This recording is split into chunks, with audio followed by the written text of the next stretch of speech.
I come from deep-seated self-hatred, and in my own transformational journey to not only discover a sense of myself was to actually have some connection to my sense of self, as I always felt, even as a very small child, an infant, that I was very, very empty inside, and I didn't have this sense of connection to why I was here on the planet, because it never felt good to me. It never felt happy.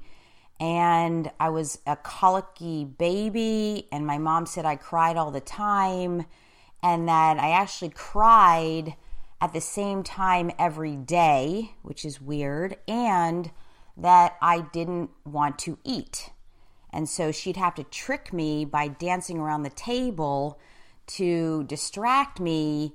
And when I saw her moving around and dancing, it made me look at her and go, ah, and I opened my mouth. And then she said she would put the food in my mouth. And then I, of course, asked her, did I ever spit it out? She said, no, you never did, but I would never just eat it. She'd have to trick me into eating. So right out of the gate, that tells me, which I felt at some level, that I was a very troubled child from early on. And it's kind of weird because it's like, what baby doesn't want to eat? Which is weird. And then to cry at the same time every day? That's very, very interesting, very telling. And in a way, looking back in my life, dealing with low-grade chronic depression and suicidal tendencies and very, very moody and emotional, and then very quiet and kept to myself, it makes complete sense that I didn't like who I was, and I had many questions about why even bother living when it doesn't seem very fun or happy or free.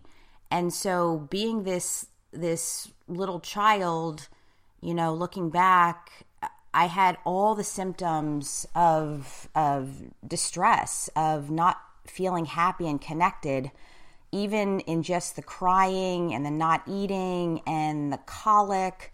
There was just a lot of things. Only looking backwards can I see it all tracks and makes sense. And I'm thinking right now, what does this have to do with prosperity? Well, it has everything to do with prosperity in that because I felt so destitute, so poor, so sad and lonely and depressed inside, and I was crying a lot, that is a very poor disposition, so to speak. And I didn't obviously feel that I had my needs met. I wasn't feeling good. I wasn't a happy, easy baby. And then I was not a happy, easy child. And I was definitely not a happy kid and teen, preteen. And then, but I was able to cover up the happiness by pretending at some level I was prosperous within myself through overachievement and through perfectionism. And in a way, in a backwards way, I now am feeling a sense of materialism or prosperity on the outside, but all along inside, I'm empty. I felt like there was this darkness within me, that there was this emptiness, there's this void that I could never, ever, ever fill and feel happy and light and, again, free and comfortable in my own skin. And so, through my transformational journey, and transformation is creating newly.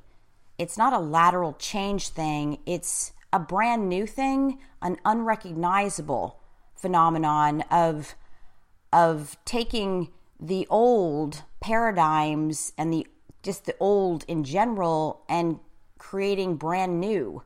Having a brand new car, not a used car. And so to me, this creating newly is so powerful and so exciting and thought-provoking. And that's what I learned in transformation. I was taught the word transformation. I was taught that to transform something was to create brand newly, and it just resonated. It felt good, and it made sense looking backwards at my life, because my past, I was doing the same thing over and over. I was stuck in what I call the self-fulfilling prophecy syndrome, going nowhere. And the self-fulfilling prophecy which is really another version of the insanity wheel, in terms of expecting different results, yet doing the same thing, being the same person over and over again, which does not work, clearly does not work, did not work. I tried it, hated it, and now don't ever want to be stuck on that hamster wheel, or the wheel of insanity, I call it, because it's not fun. And again, it's not happy. And I actually feed into more unhappiness. And so as I'm learning more about myself and understanding me and why I was so sad and felt such a darkness within myself and my spirit and my soul, I come to find it came down to, over and over again, this deep-seated hidden, that I had no idea, this self-hatred, this feeling of not being worthy, and even simply put, not being enough, not feeling the attention from my mom and my dad, and mostly my mother. And I felt that my existence seemed so useless and unpurposeful. Like I couldn't quite understand why I was even born. And I'm thinking this so early on. I mean, I'm thinking like 8, 9, 10. And I remember clear as day saying to myself in one of my introspective, contemplative episodes, something hit me where I'm standing in the living room of our family home, staring into the dining room. And all of a sudden I say to myself, I don't understand life. I don't understand why we work and we're unhappy and then we die. And I was trying to figure out why this was and why it didn't make sense, and I couldn't figure it out. And now that I'm even talking about it right now, I something must have sparked, because it must have been something to do with possibly doing more homework. So I did a lot of my homework in the dining room. But to think as a young kid, thinking I don't get the meaning of life, I don't even get why I'm here, that is a very poor attitude. That is a very needy and desperate attitude. It's very destitute. It's a low vibration, and it's sad. It's depressing, just even talking about. And so let's go back to this self-hatred. So it took me, years and years and years to understand that underneath it all was this deep-seated, eerie hating myself, like not understanding who I was, and then just not liking who I was and things about myself. Being Chinese in a predominantly Caucasian, community back in New Jersey, and being different, feeling different, always feeling so different, and very introspective, introverted, kept to myself a lot. And I didn't speak very much, hardly at all, actually. And so there was this sense of loneliness within me, and it was really, the worst thing I could say is I just felt so unworthy. But as a kid, I felt invisible, and I felt I felt like my mom didn't see me. She didn't see me, and she didn't love me, and she didn't pay attention to me. And that is not prosperous. That feels very, very, very empty, and it's like tragic, really. It was extremely tragic for me. So then, ta-da, as I'm working on discovering my true self and uncovering the buried old self that was so unhappy, I see that it all comes down to this sense of self-worth, this sense of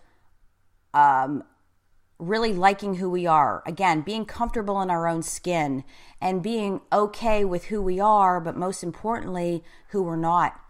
And to be able to reframe things when it comes to comparing ourselves to others and feeling like somebody else is better than we are. It's a constant battle within our own minds of trying to really unconditionally love ourselves. And that's virtually impossible when underneath it, we just don't feel good enough, which is inherent in every single human being on the planet. If the human being has a human brain, is that at some level, we get this notion that we're not enough, we're not good enough. And so that's what levels the playing field. And in my studies, my research, my training, my learning, and even in my teaching and my practicing and preaching, it comes down to the same thing over and over and over again, that the core root, I don't even know how to say it right now. The essence of really unconditionally loving ourselves is really what matters most. And that's my story, and I'm sticking to it. And then I can see, reflecting back in my own life with all my experiences, it then creates this sense of feelings of prosperity, feelings of, abundance, and feelings of, oh, wow, gratitude, life is good, and I'm so fortunate to have these things and to really love myself, respect myself, honor myself unconditionally for all that I am and all that I am not, for my weaknesses, for my shortcomings, for the things I don't like about myself, that I have an opportunity to look at and I can improve upon those things, not for anybody else. That's another big thing, is that I win over and over again by strengthening my weaknesses, by consistently self-reflecting and self-evaluating, self-assessing. What's working? What's not working? Am I happy I'm in this moment? Am I not happy? Did all these things that I thought would make me happy on the outside materialistically, did I really feel a deep sense of happiness and fulfillment? And the answer is no, I did not. And so I got to look at that. It's like, okay, how many horses could I possibly have and still not, in the moment when I see the horse, I'm happy, and then that's gone in an instant. So then I had an opportunity to dig deeper and to look and reframe things and understand how my brain works against me most of the time, not for me, based on all the perceptions I had back in childhood and all the wounding that I went through as a child, that mostly I perceived, that I created in my own mind. And so if we're talking about self-hatred, the antidote, the remedy, the solution is self-love. And that's why I specialize in self-love, because I came from self-hate. Ta-da! Super, super simple, but not easy at all. And so self-love, to me, is also synonymous with self-worth. And the more self-love and self-worth, self-respect, and self-honor that we have, and that really profound, deep, connective, intimate relationship with our inner child, to be madly, passionately in love with that inner child and the human being or the person that we are, then it miraculously, magically creates this profound sense of prosperity and abundance. And so many words. So I want to just say, my word is prosperity. It feels good. It's spiritual to me. It's all encompassing. If we look up, the technical definition of prosperous, it mainly pertains to materialism. And things that are outside of us, riches, materialism, luxury items, that type of thing. But then we look at the definition right here of prosperity, and it says a state of being prosperous, but it also has synonyms. And the synonyms are wealth, success, profitability, affluence, riches, opulence, the good life, good fortune, ease, plenty, welfare, comfort, security, well-being. Well-being. Yes, yes, yes. That also absolutely resonates with me. And I love the whole concept of well-being, because transformation is based on beingness. We are human beings, not human doings or human havings. We are human beings. So well-being. It also says, things like the milk and honey, Godspeed, a bed of roses, anything that has good feelings with it is associated with prosperity. And so for me, because I have the ability to however I perceive prosperity or being prosperous is my choice. And what really it is for me is it's all encompassing. Prosperity for me is feeling this connection to everyone and everything with benevolence, with goodness, with feeling good.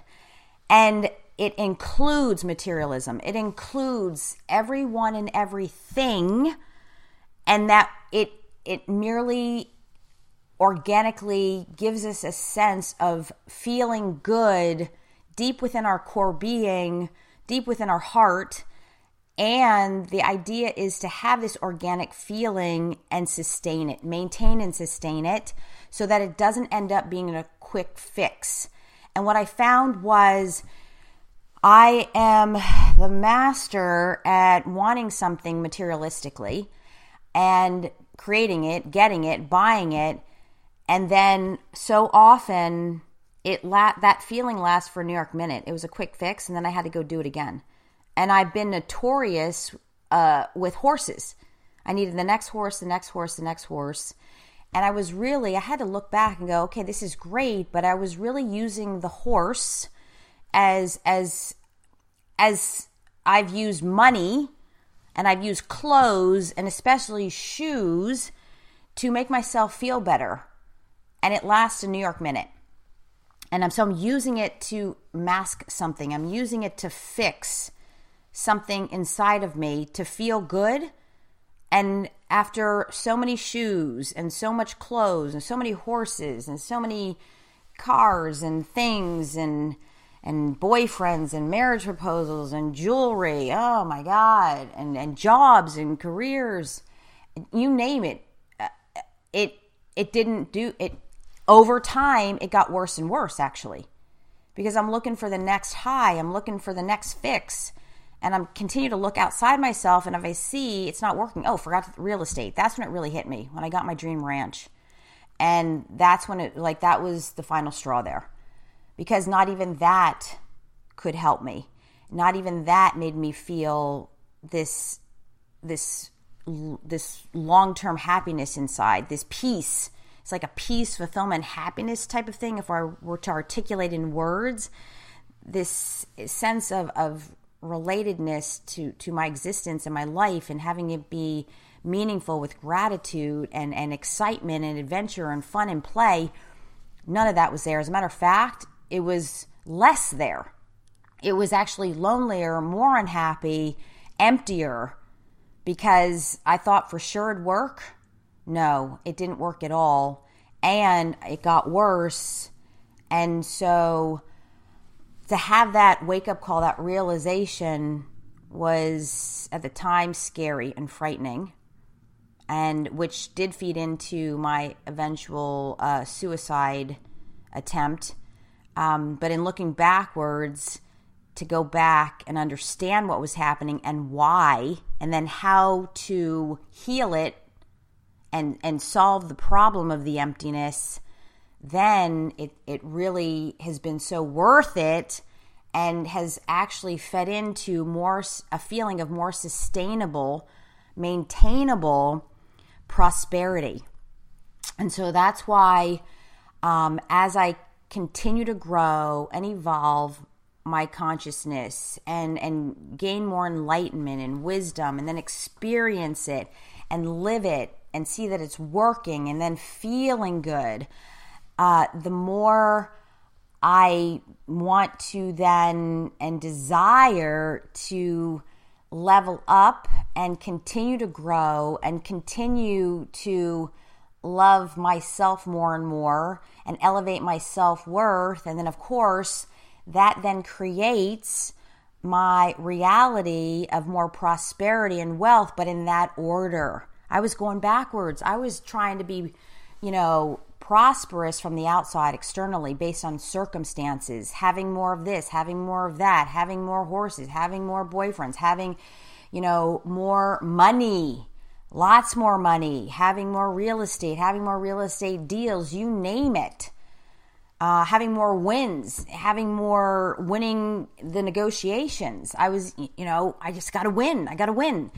And when I figured out it doesn't work and it got worse over time, ta-da, big, huge wake-up call. The best thing that could ever happen. Blessing in disguise. However you want to, whatever you want to call it, however you want to look at it. All I can tell you is it didn't work. I felt crappy most of the time, more depressed, emptier, lonelier. Because what do you say to people? Oh, I just got my dream ranch and I feel lonely and depressed. I don't know. I don't think I want to keep living. I was too afraid to say that out loud. And that was the truth. That's what I was going through. Absolutely going through on the inside. And then who's really going to understand that? And then most people are going to say, I don't understand. You have everything. You're this and you're that and you have this and you did this. And that's the last thing I wanted to hear. I needed answers. I needed to know why it's not working. Why every time I keep trying to achieve something, thinking that that's going to make me happier, and nothing. Complete opposite. Worse and worse over time. So this whole journey for me, as I evolve, it also has me move into different areas in my purposeful career of empowering human beings. And not just empowering human beings, because I'm extremely spiritual and I'm really connected to my inner spirit. I also teach spiritual beings to be human, because that's what I had to do for myself. I'm extremely clairsentient, clairvoyant, telepathic, ESP, sixth sense.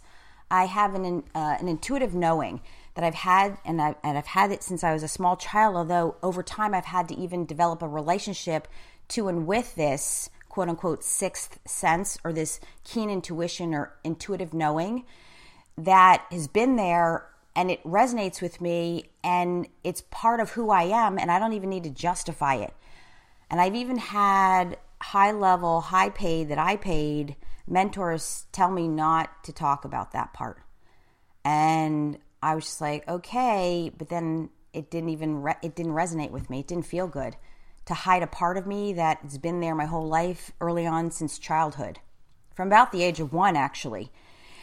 And so being connected to this spiritual part of myself, and as I've been evolving, and it's radiates out into my practice, my private practice of coaching and empowering, into what I want to teach. And it's not, am I teaching? Yeah, I guess I am.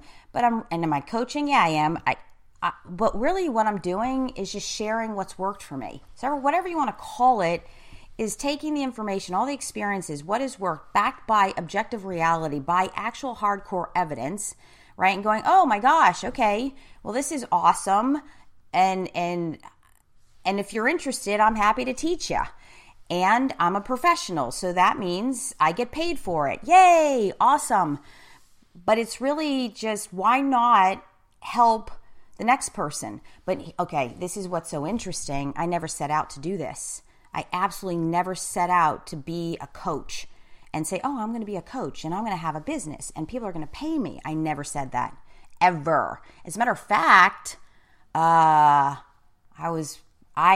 loved having coaches, and if I had a choice, I'd rather be coached which I have by many, many, many mentors, coaches, counselors, therapists, psychiatrists, you name it, all sorts of amazing geniuses.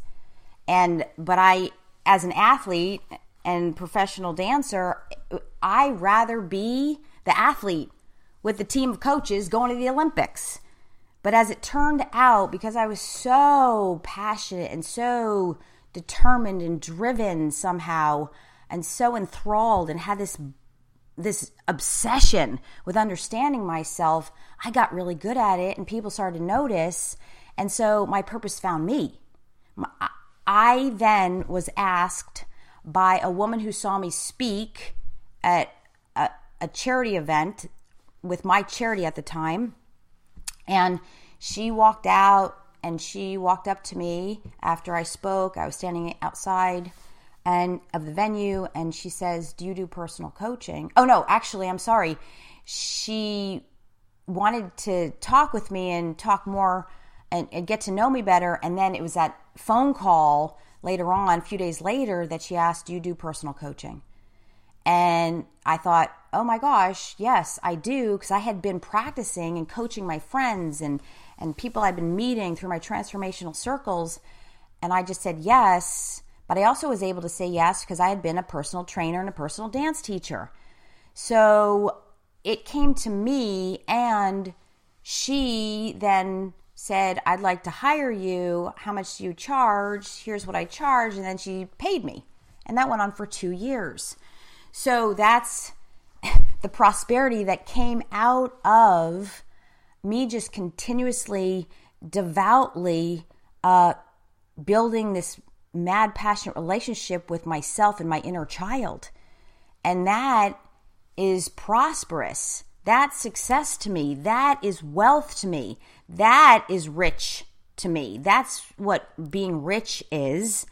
And it's also this sense of harmony and peacefulness and fulfillment and meaningfulness for me. And so that's why I believe that this concept of prosperity is all encompassing.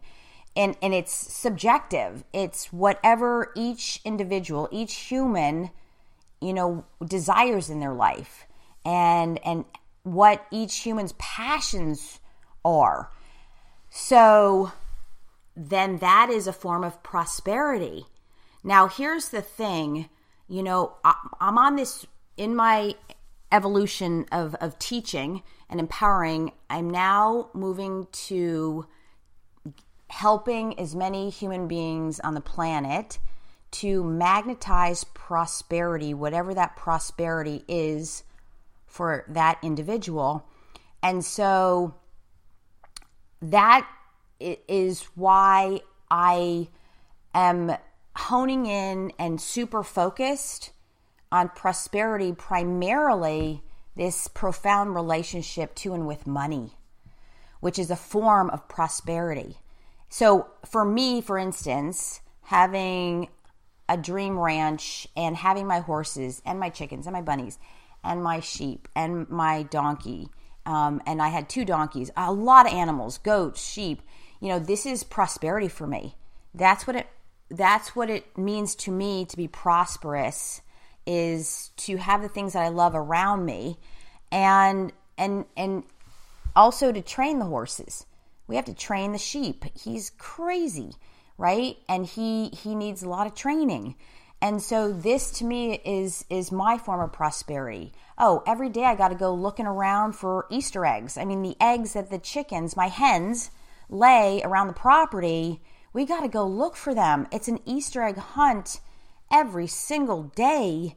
And it's so interesting because that's prosperity for me, to have free range, organic, non-GMO eggs that my hens that I see and how they're fed and how they're kept, lay those eggs, and then I get those eggs. I give a lot of them away too, because there's no possible way I can even eat all those eggs. But that's prosperity to me. But back to the whole, whatever it is, back to the whole thing. If it's a thing, money's a thing, eggs are things, cars are things, horses are things, whatever it is for you, Boyfriends, girlfriends are things. Relationships are things. Whatever each individual wants is a form of prosperity.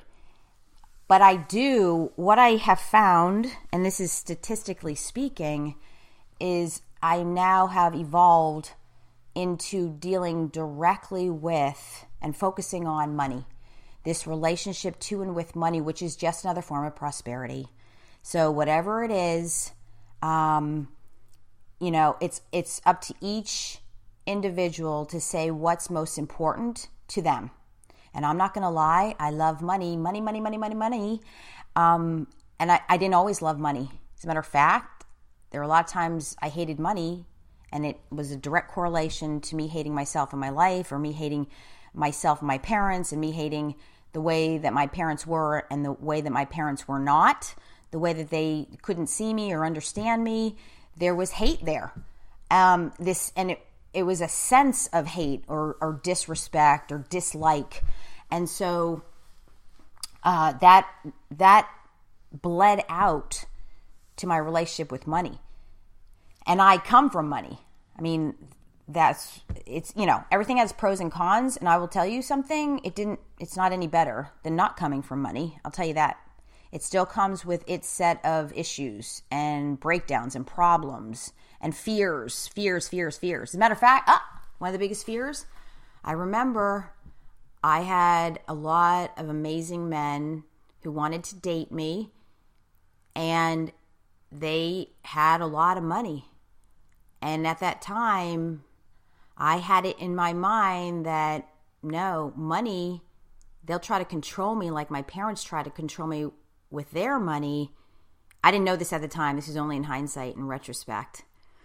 Through this transformational process and delving deep into my subconscious, unconscious mind, that I turned down a lot of great guys with a lot of money.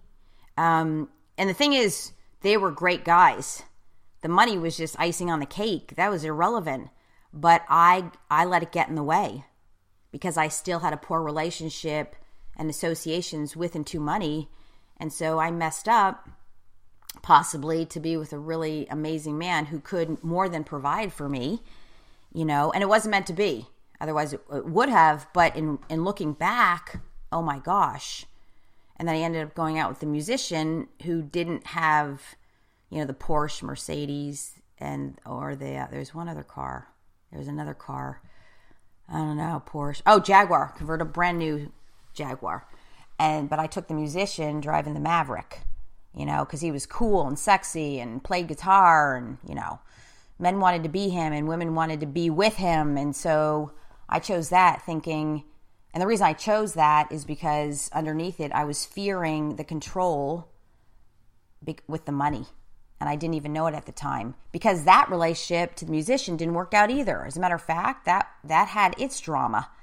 And so who's to say? But what we got to get here is I'm proactively, purposefully targeting prosperity and the relationship to and with money, because it's a thing.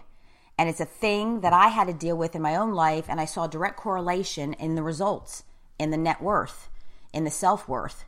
And my whole shtick is self-worth equal net worth, in that order. And we're talking sustainable, because there's the opposite side of the coin. Well, Karen, great, but what about all the really rich people?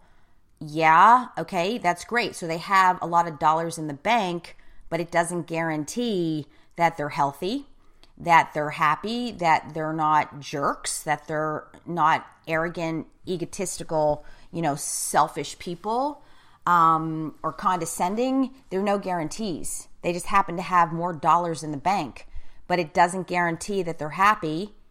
It doesn't guarantee that they're unhappy. It goes both ways. And that's a whole nother conversation within itself. But what I do know is if we can be happy first within ourselves and have this view and look through rose-colored glasses of abundance and prosperity, what I do know is that those perceptions are backed up by our emotions, which are subconscious and mostly unconscious, And that high vibrational frequency, brains pick up the vibration of other brains, that is sent out, and it attracts based on the law of attraction. It magnetizes and attracts more abundance and prosperity, happiness and fulfillment. And that's what I'm all about. I wanted all people on my terms. I mean, not all everything. I don't need to have a herd of elephants. That is not part of my thing, but I want it all according to my desires and my passions. I want it all on my terms. Whatever, again, subjectively, all means for me. And I do believe every human being on the planet, it's a birthright that each human being has every right to be prosperous and to be, of course, more importantly, underneath that, self-worthy and self-loving, and to have a profound, loving, compassionate relationship with self and inner child. And so I don't even know how you could lose with this. And it doesn't mean we don't have to continue working and continue doing certain things, but we're more likely to have more effortless action when we're feeling happy and prosperous and in a sense of thankfulness and gratitude and compassion and contribution. Then counterintuitively and miraculously, prosperity shows up on the outside, where things are given to us and things come to us, opportunities come to us, money comes to us. I mean, here I was minding my own business, just, dealing with a suicide attempt and wanting to take life on and not kill myself. And me, as I was falling more in love with myself and understanding the wounds of my childhood and healing those, I attracted my first client because she felt it. She saw it. She saw that I had a purposeful cause talking about my nonprofit. And so she came toward me and she paid me like clockwork every time, all the time.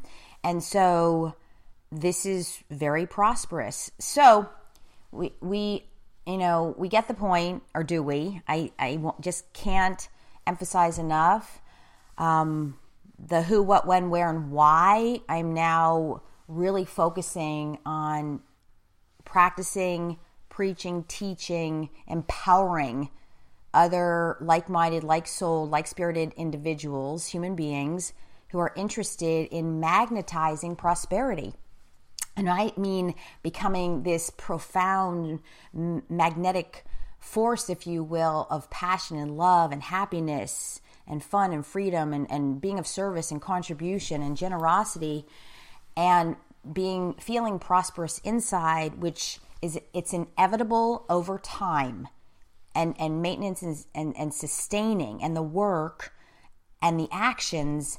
It's inevitable that it would create prosperity in the material form. So whatever we wish for becomes our reality. And this is Earl Nightingale's stuff. Earl Nightingale's an American author, did radio shows, and his subject matter, which I love, was about a meaningful existence. A meaningful existence. And his quote, this is not verbatim because I don't know it verbatim, but the quote of, whatever we have planted in our subconscious mind, and backed by the emotions of it. So it's subconscious, we're not conscious to it. It will become our reality. And I've lived my entire life this way. Mystically, magically, mysteriously.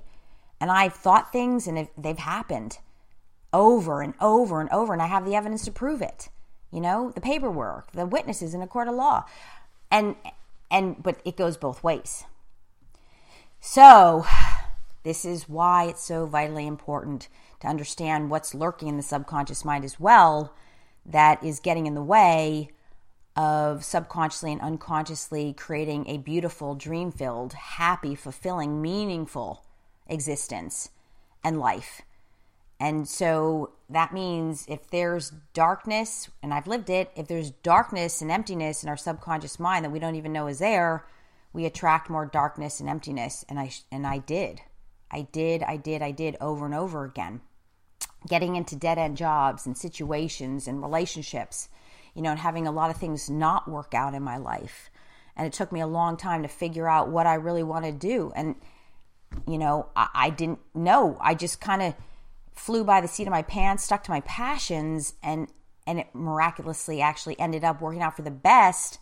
But what we need to focus on is I had a lot of great subconscious things going on, which attracted a lot of great things, but I had equally paralleled a lot of not great subconscious fears and ideas and beliefs and perceptions that did not serve me at all, that created a lot of drama and trauma and moodiness and emotional roller coasters up and down and broken relationships all over the place, not just with boyfriends, but with people and friends and family.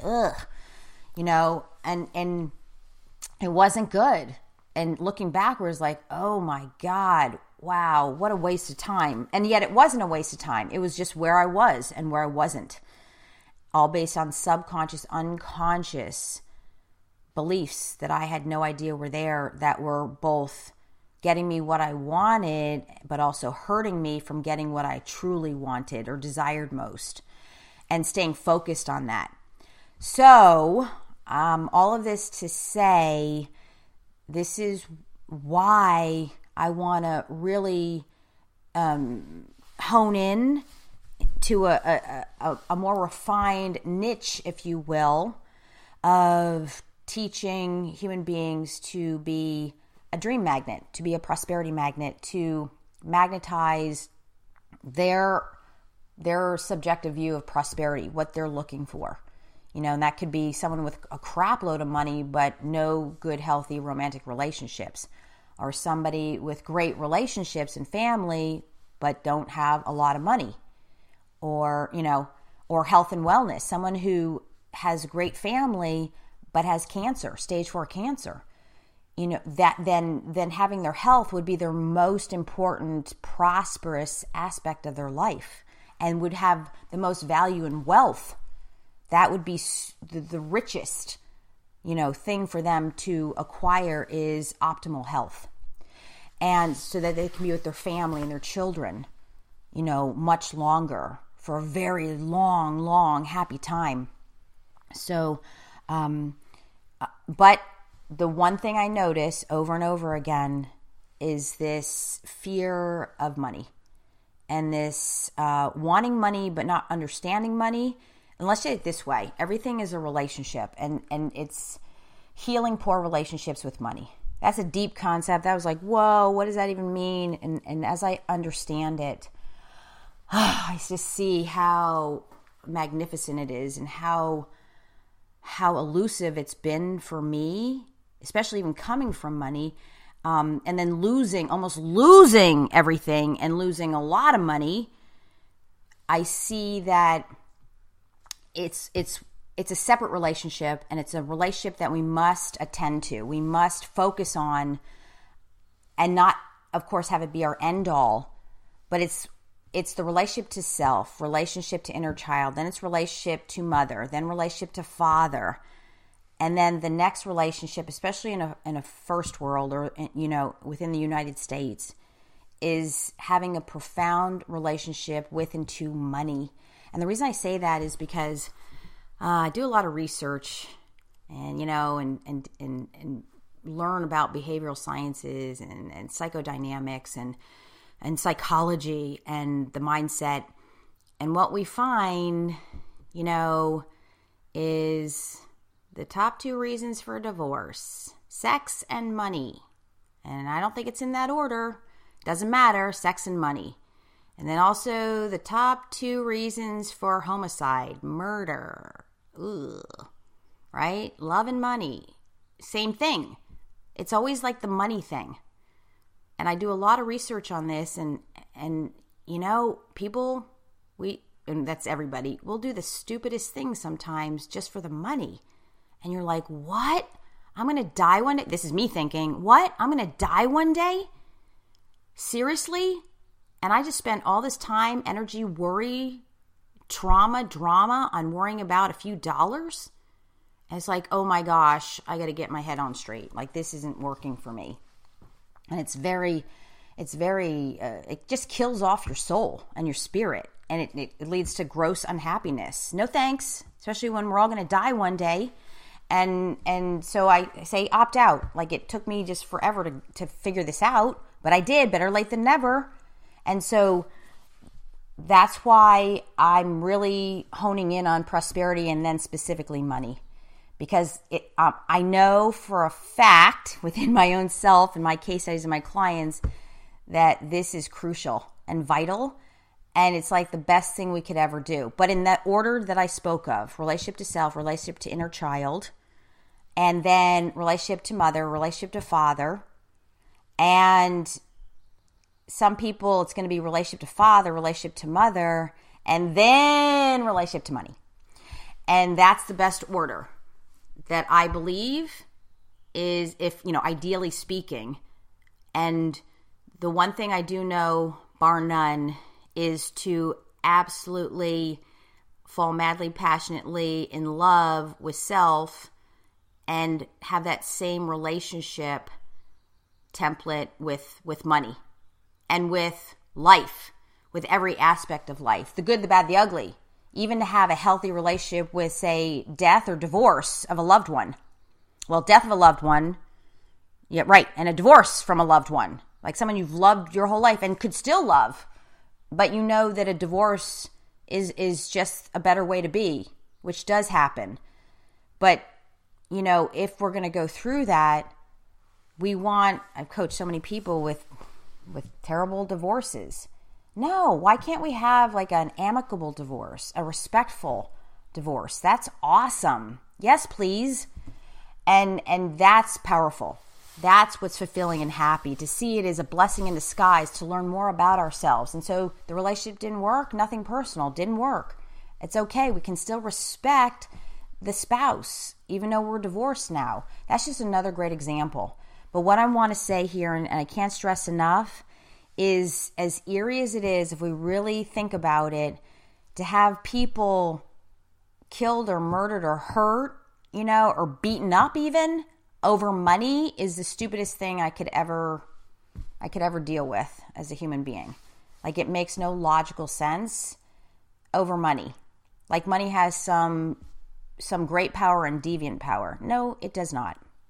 And that's what it is to learn about this relationship. And I can only speak from my own experiences and what, bar none, has worked for me and my life, and me having a healthier relationship with money. Because clearly, as I talked about the example of, I had it that I wouldn't date men with lots of money, especially men with lots of money, and then they're like showing off their money through their cars. And they have every right to have nice cars, but it was a red flag for me. It hurt me. It hurt me because I didn't have a profoundly wonderful relationship with myself. I clearly had no great relationship. I had a terrible, poor relationship with money. And then it hurt me in my dating life, in my romantic life, in my relationship life. And so that's where I see, oh my gosh. So again, let's just have it all. But there is something to be said to understanding this whole relationship concept. That's what really set me free, is understanding this relationship with self and with everyone and everything. And again, that includes money. And so I'm super excited. It's been a long time coming, and it took me all this time to evolve within myself to be ready to take it on. And have it be coming from a place of passion and love. I could have done this a long time ago, but there were still other things that I needed to work out in myself and in my own life to get to this point. And I can see, for me, now is the time, and this is where I am. And so who knows what happens after that. I get a lot of requests for relationship, romantic relationship coaching. And I'm not focusing on that right now. Maybe that's later. Maybe that's next. Who knows? So many options, but this is where I am right now. This is where my passions lie. This is where I feel, we can look at statistics and science and blah, blah, blah, and divorce rates and homicide rates, about how many people have killed for money. And for small amounts of money, we can look at all that. But the bottom line here for me is that it feels aligned with who I am and where I am within my heart, my soul, my spirit, within my passions, is to now empower those humans that are at the same level and ready to take this on. And that's why I'm really absolutely super focused in this area right now. So regardless of whether it's for you or not, or you're ready or not, or you're still scared, or, it's just not the time, that's great. To even know that is powerful and very self-honoring and self-respecting, is to know, nope, that's not where my interests lie right now. Okay, wonderful. But the thing I do want to say is, whatever prosperity is for you that makes you feel good organically and is in alignment with your highest, best, purest, truest, healthiest, empowering self, go for it. At all costs, whatever it takes, the work, the time, the investment, the money, whatever that is for you, do not waver. Go full throttle and go for it, because you deserve it. You're worth it. And I have to say, it's your birthright. It's your birthright to absolutely, do everything it takes to accomplish whatever prosperity is for you. And again, starting with you feeling this deep sense of love and respect for yourself. And then it just organically radiates outward. And it's almost like it's a one-stop shop thing. You don't even have to do anything extra. It's all in the beingness. It's all in the attitude and a sense of self, and being in a healthy relationship with your character and your principles and the things that you value. And there it is in a nutshell. So thank you so much for listening. I so appreciate this. If you are interested in private coaching, you can just email me, KarenLovely@gmail.com, or message me and just let me know that you're interested in learning more about the coaching. We'll set up a call and we'll talk about it, complimentary, to get acquainted, and we can go from there. And otherwise, I wish you infinite, eternal, magical prosperity now and forevermore.